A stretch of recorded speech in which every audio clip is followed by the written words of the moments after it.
Atheists always say, atheist critics of Islam or atheist ex-Muslims or atheist apostates from Islam always say Islam or the Prophet Muhammad is immoral because of blah, blah, blah, blah. Well, the problem with this claim, if you're an atheist critic of Islam, or if you're an atheist apostate from Islam, and if you're criticizing the morals of Islam or the Prophet Muhammad, the problem with atheism is the atheist can't justify morality. As an atheist, you can't justify why not to murder, rape, steal, etc., etc. If there is no God, if God doesn't exist, then why is murder, rape, theft, why is that immoral, or why is that wrong, or why is that right?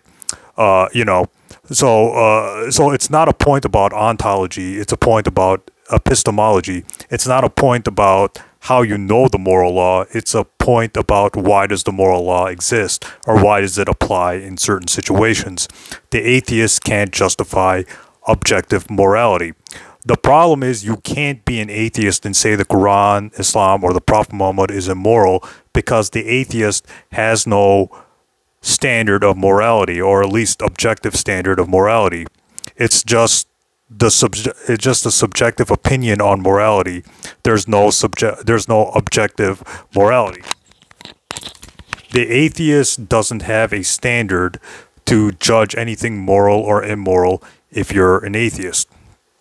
So the point is, like, if you're an atheist, you can't criticize anything.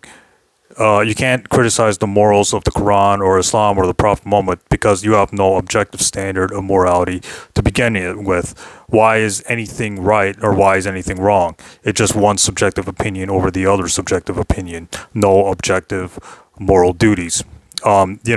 Thus, not only are the atheist critics or the atheist apostates from Islam inconsistent when criticizing the morals of Islam in the Prophet Muhammad, or the morals that come from Islam or the Quran or the Prophet Muhammad, but they're illogical too, because they'll point the finger at the Quran and Islam and the Prophet Muhammad while ignoring the fact that they can't justify morality, and ignoring the Bible, because the Bible and the Quran are pretty much in agreement with a lot of things when it comes to morals and stuff like that. But that's a separate topic. So if an atheist critic is out there criticizing Islam or the Prophet Muhammad, or the Quran, etc., etc., ask them, if they have an objective moral standard, which they don't, and ask them if they can justify objective morality.